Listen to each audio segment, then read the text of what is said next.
अस्सलामु अलैकुम व रहमतुल्लाहि व बरकातहू। औज़ु बिल्लाहि मिनश शैतानिर रजीम। बिस्मिल्लाहिर रहमानिर रहीम। अल्लाहुम्मा सल्लि अला सय्यदिना शफीअना नबीना मौलाना मोहम्मदियों वबारिक वसल्लिम। दयास पर मौजूद तमाम नबी के उम्मती और दयास के नीचे बैठे हुए तमाम नबी के उम्मती, मैं फिर से एक बार आपको सबको फिर सलाम करना चाहता हूँ। लेकिन मैं कन्नड़ ज़ुबान बोलने वाला हूँ, उर्दू मुझे उतनी नहीं आती, लेकिन फिर भी मैं आप तक पहुँचने की कोशिश करता हूँ।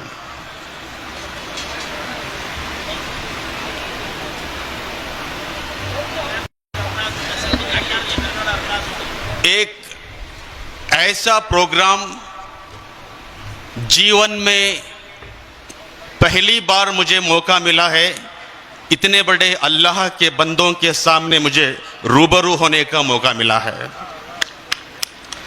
मैं ख़ास करके, क्योंकि जिस भाषा में एक्सपर्ट होते हैं उनको बोलना है, जिनको वो समझ में नहीं आता है उनको सुनना है। इस्लाम एक ऐसी धर्म है, दीन है, दुनिया में ऐसा कोई धर्म है नहीं। शांति और अमन का पैगाम लेके सल्लल्लाहु अलैहि व आला वसल्लम नबी ने अरब के दरिंदों को पहले मुसलमान नहीं बनाया। अरब के दरिंदों को पहले नबी ने मुसलमान नहीं बनाया, पहले उनको अच्छा इंसान बनाया, बाद में उनको मुसलमान बनाया। एक अच्छा इंसान ही एक अच्छा मुसलमान बनता है। इस्लाम को जानने के लिए, इस्लाम को समझने के लिए, इस्लाम को परखने के लिए मुसलमानों को मत देखिए, टोपी को मत देखिए, चेहरे को मत देखिए। इस्लाम को समझने के लिए कुरान को देखिए। इस्लाम को समझने के लिए नबी का उठना बैठना चलना, उनका अदब, उनकी बोली, उनकी जुबान, उनकी तहजीब, एक दूसरों से कैसे सलूट करना, नबी को देख के इस्लाम को जानिए, इस्लाम को समझिए।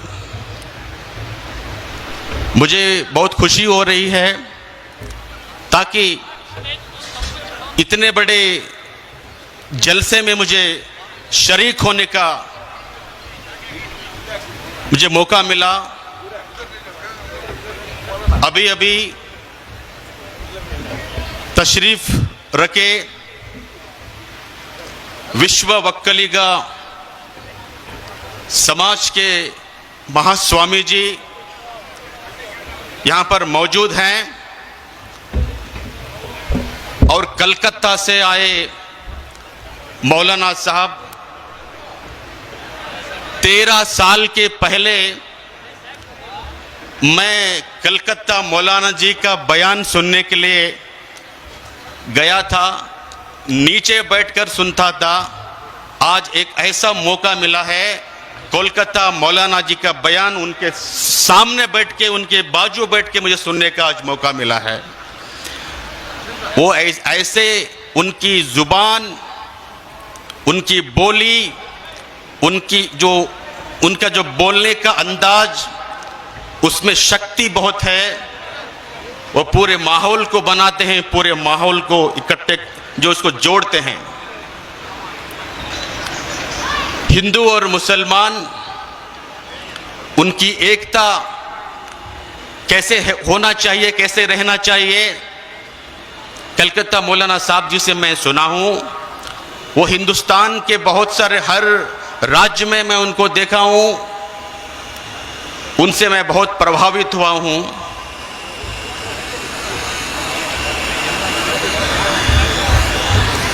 आना है तो आ राह में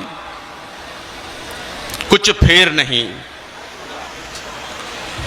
आना है तो आ राह में कुछ फेर नहीं, अल्लाह के घर में देर है पर अंधेर नहीं।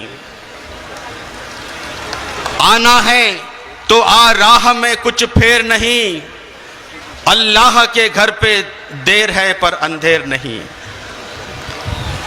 जो कुछ भी तेरे दिल में है वो सब उसको खबर है,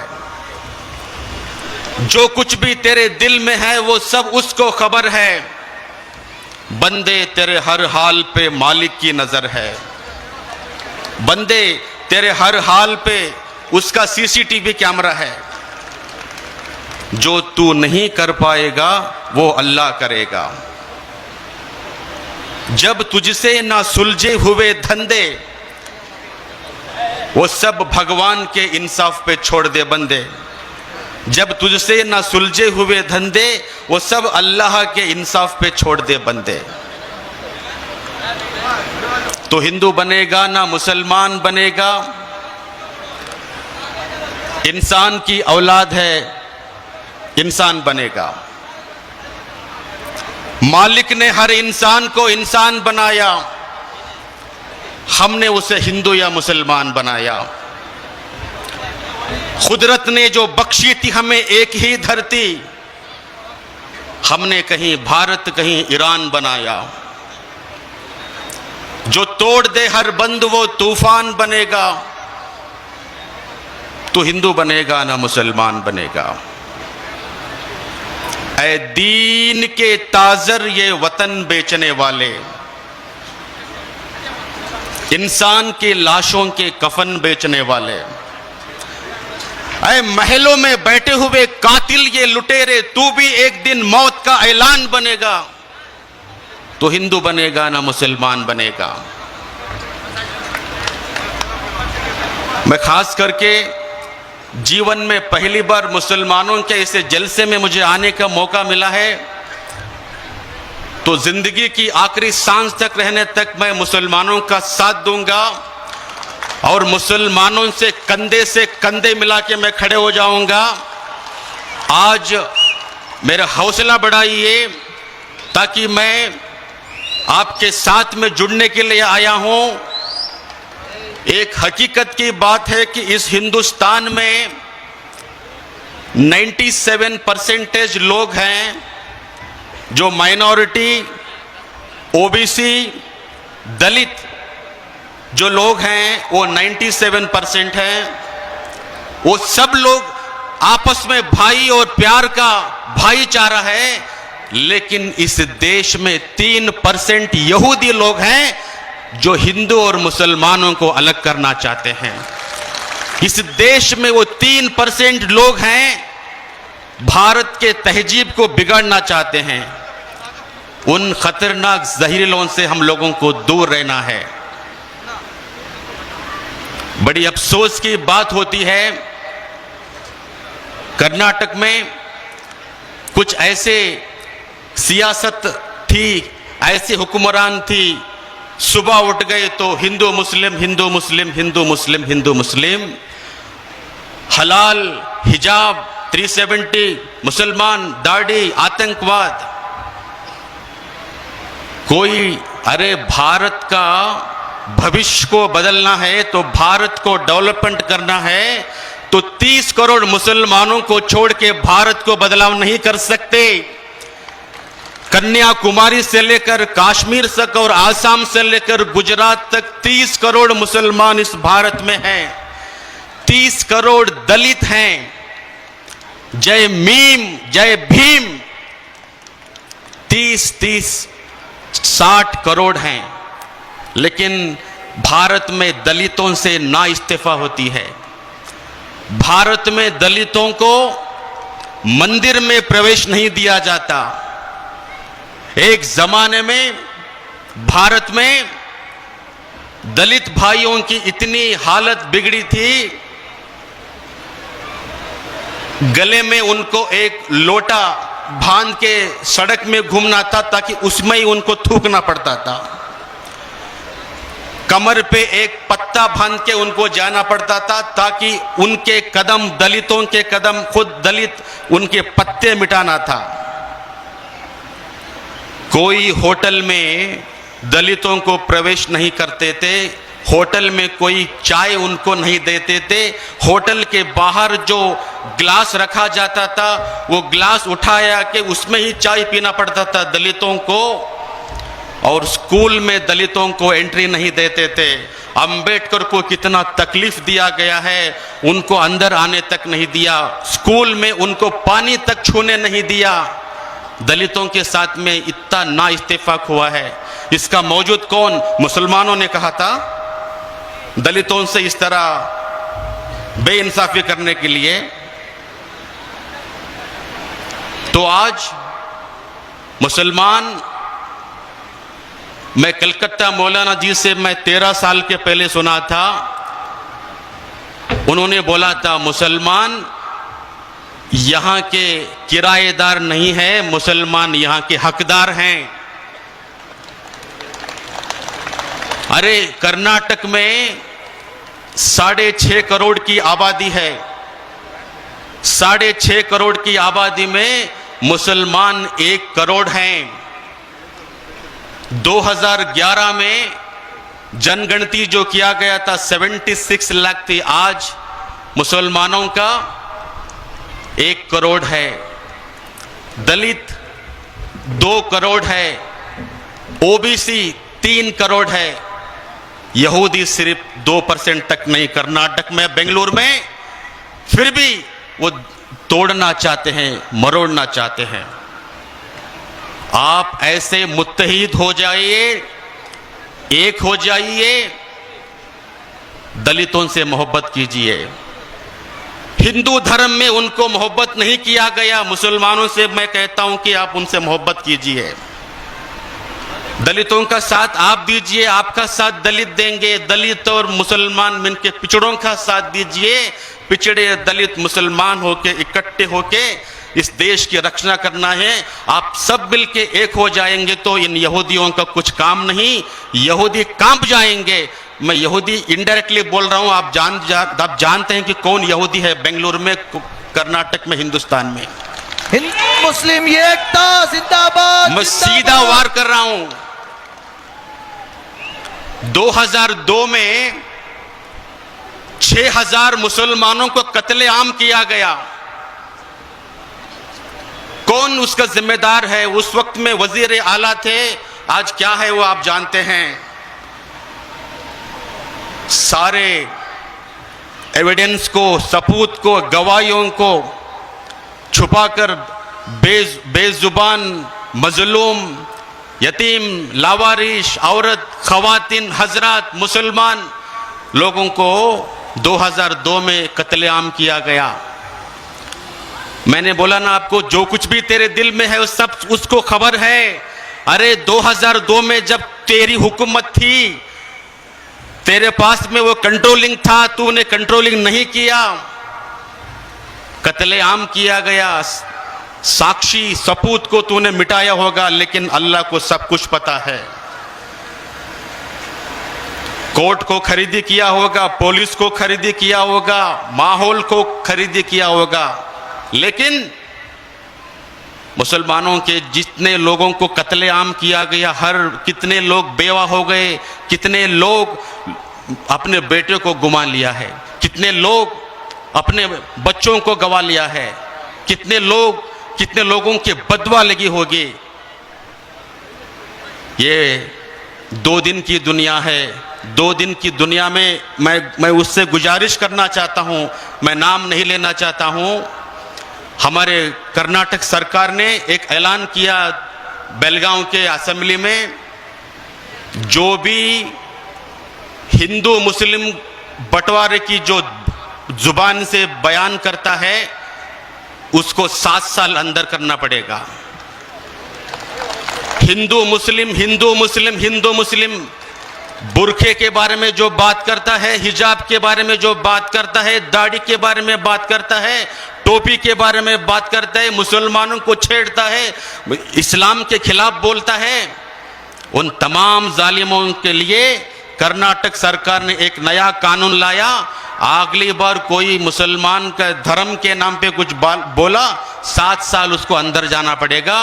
सिद्धरामैया की सरकार को मैं मुबारकबाद देना चाहता हूं तमाम लोगों से। सिद्धरामैया ने वो काम किया है। कुछ लोगों को, कुछ पार्टी लोगों को वो अंदर से तकलीफ हो रही है, ये गलत है, अरे तुम गलत बोलते हो, इस देश में चैन नहीं, इस देश में शांति नहीं। सुबह उठ के टीवी देखा गया, मुझे जालिम का तारीफदार मेरी तारीफ नहीं कर सकता, मुझे जालिम का तारीफदार नहीं लिख सकता, कम से कम वो लाचार मुझे नहीं लिख सकता।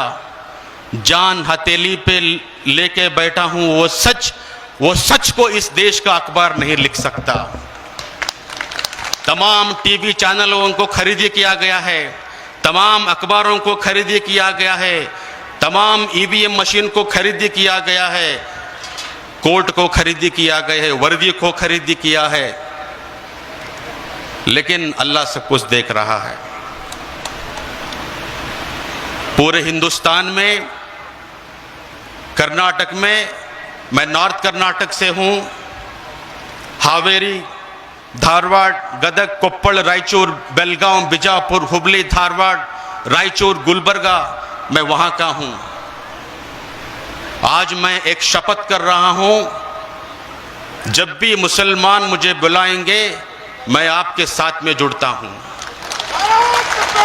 आज से मुसलमान अकेले नहीं है, आज से मुसलमानों के साथ में ऐसे 100 लोग स्वामी जी आपके साथ में हैं।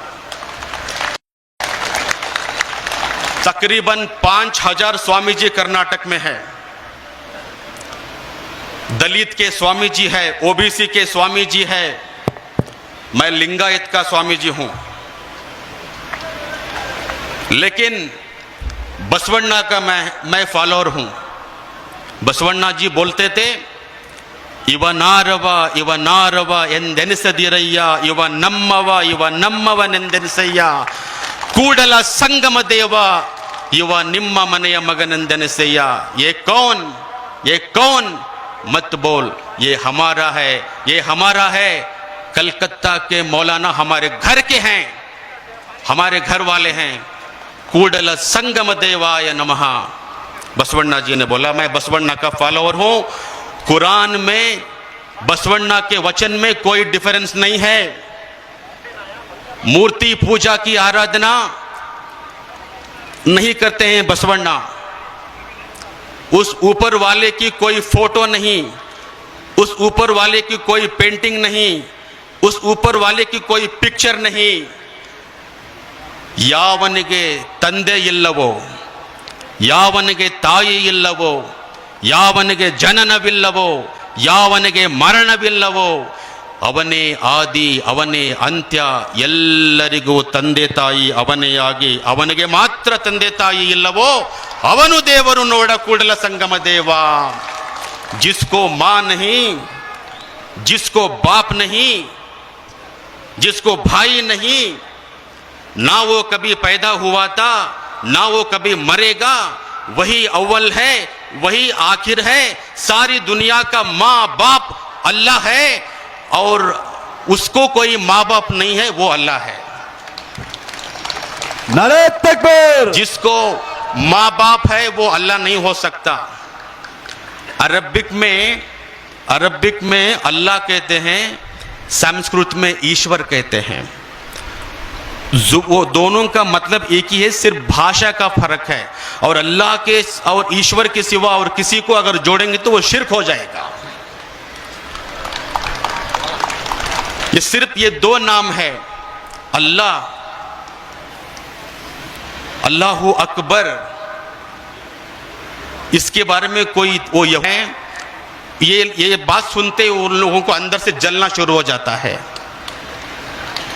अरे दरिंदों, अल्लाहु अकबर का मतलब है रब्बिल आलमीन है, रब्बिल मुस्लिमीन नहीं है।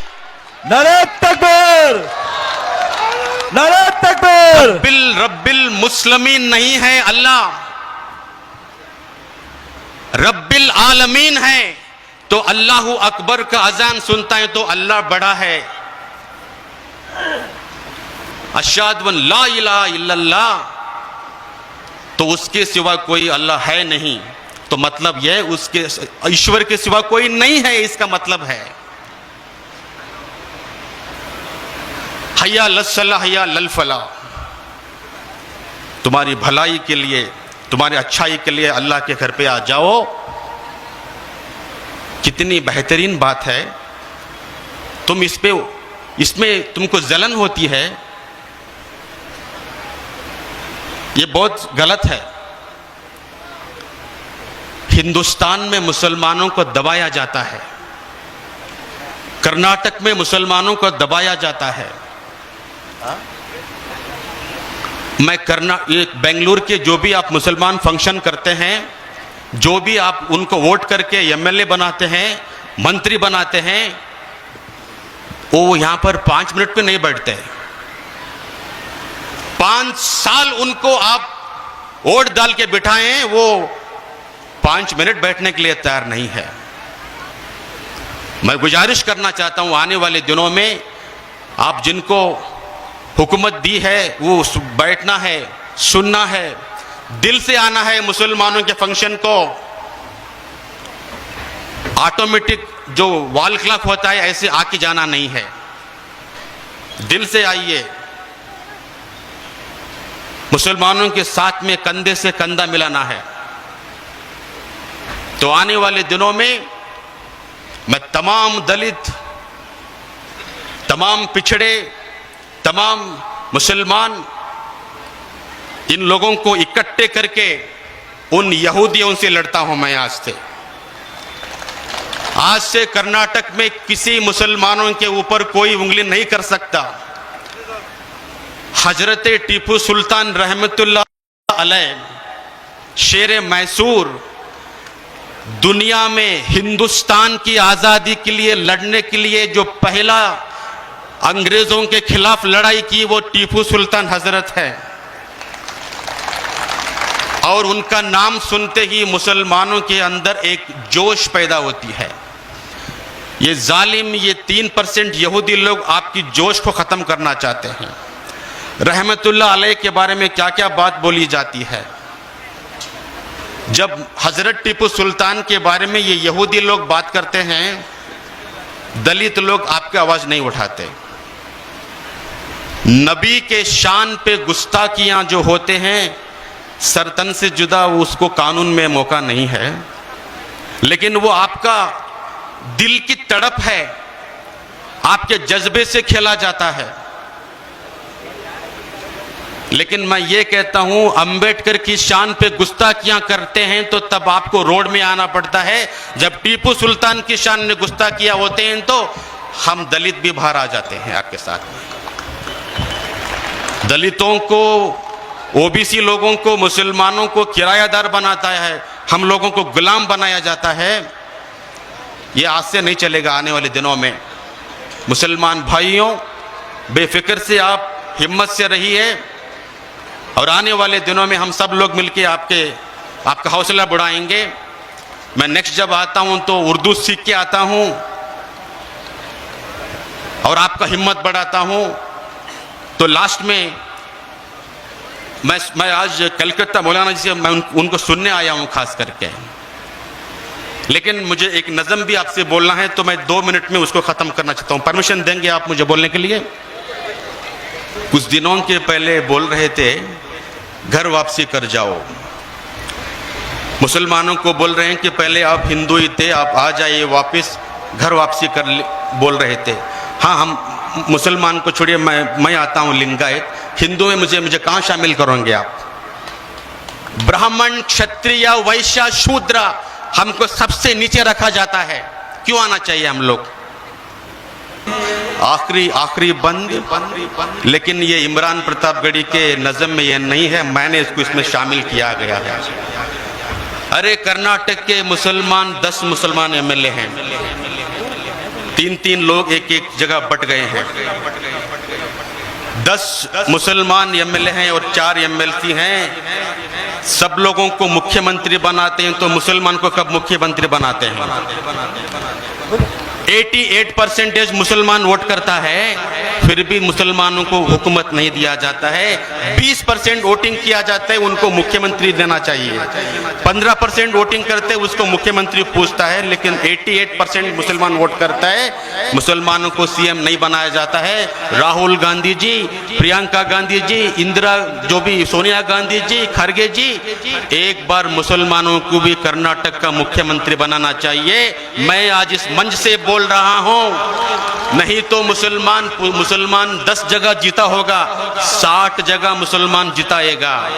60 जगह जिताएगा तो 10 जगह जीत के आएगा, तो 70 मुसलमान एमएलए करने की ताकत है। सरकार को उखाड़ के फेंकने की ताकत मुसलमान के पास है, सरकार को बनाने की ताकत मुसलमान के पास है। अगर मुसलमानों को आप इस तरह ही नीचे रखा गया तो आने वाले दिनों में मुसलमान क्या करना है वो जानता है। ओके, एक आखिरी जो इसमें वो नहीं है, लेकिन मैंने इसमें शामिल किया है आपका हौसला बढ़ाने के लिए।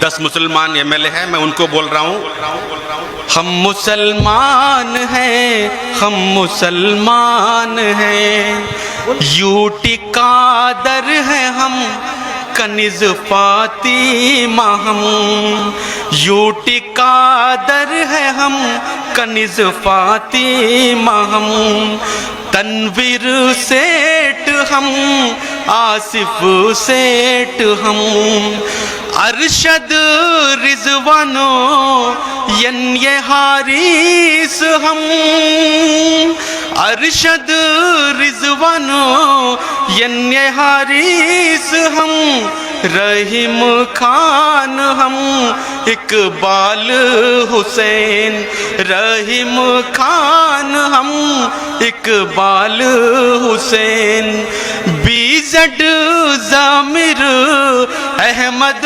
खान पठान,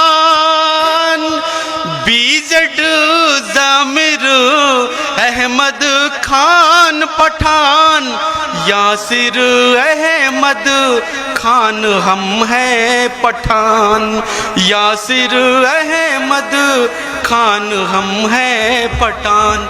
हम मुसलमान हैं, आप मुसलमान हैं। बहुत बहुत शुक्रिया। शरणो शरणो शरणार्थी। ओम श्री गुरु बसवलिंगाय नमः। ओम नमः शिवाय। श्री गुरुभ्यो नमः। शिवार्पणमस्तु। अस्सलामु अलैकुम व रहमतुल्लाहि व बरकातुहू। यह समाचार बुलेटिन प्रायोजित था golden gate PU college of science and commerce द्वारा। आपके सपनों का कॉलेज, आपके बेहतर भविष्य की पहचान। Naushin colony, Malgatti road, Gulbarga. साल 2025 और 26 के लिए एडमिशन शुरू हो चुके हैं। ये समाचार मैक्स मल्टी स्पेशलिटी हॉस्पिटल द्वारा प्रायोजित है, जो 24 घंटे 7 दिन आपातकालीन ट्रॉमा और क्रिटिकल केयर सेंटर है, और यह Hagarga circle, ring road, Gulbarga में सुविधाजनक स्थान।